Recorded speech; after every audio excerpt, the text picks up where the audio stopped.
সকলকে স্বাগত জানিয়ে আমি আজকের ভিডিও শুরু করছি। আজকে আমি বানাবো আনারসের চাটনি। আজকে ওর বাবা বাজারে গেছিল, একটা বড় আনারস নিয়ে এসছে। এখন এই আনারসের আমি চাটনি বানাবো। তার জন্য কি লাগবে? মেন তো আনারস লাগবে। আনারস, কাজু, কিশমিশ, নুন, চিনি। এখন আমি আনারসটাকে কেটে নেব, কেটে কিশমি করে নেব। তারপরছি আমি আনারসগুলোকে আমি এইভাবে কেটে নিয়েছি। এখন আমি গ্যাসটা চালু করে দিয়ে কড়াইটা বসিয়ে দিই। কড়াইটা ভালো করে গরম। এখন একটু এর মধ্যে আমি ঘি দিয়ে দিলাম। এই ঘিয়ের মধ্যে এখন আমি কাজুটা একটু ভেজে নেব আর কিশমিশটাও দিয়ে দিলাম।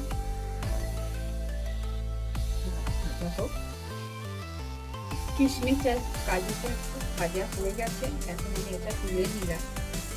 এখন এর মধ্যেই আমি আনারসটা দিয়ে দেবো, আর এর মধ্যে আমি একটুখানি নুন দিয়ে দেবো। এইভাবে আনারসটা নাড়তে থাকতে হবে। এখন অনেকটা কালার চেঞ্জ হয়ে গেছে। আপনারা কিশমি করেও দিতে পারেন, অনেকে কুচি করেও কাটতে পারেন। আমি তো এরকম ভাবে কেটে নিয়েছি। একটু হবে, আনারসটা আমার নরমও হয়ে গেছে আর দেখুন কালারও চেঞ্জ হয়ে গেছে। এখন আমি চিনিটা দিয়ে দেবো, তারপরে যদি আর লাগে তো দেবো।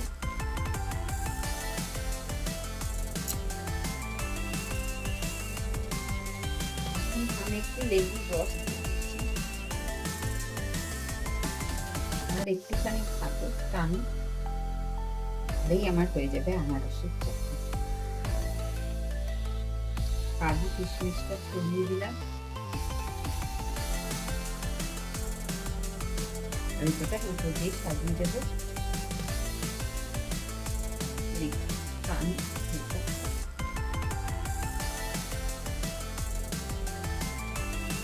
আমার আনারসের চাটনি হয়ে গেল। এখন আমি নামিয়ে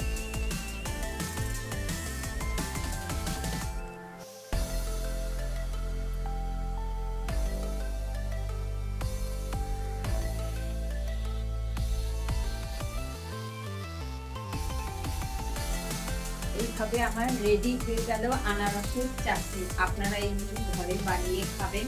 আর ভিডিওটা ভালো লেগে থাকলে প্লিজ আপনারা লাইক, শেয়ার, কমেন্ট, সাবস্ক্রাইব করবেন। আমার পাশে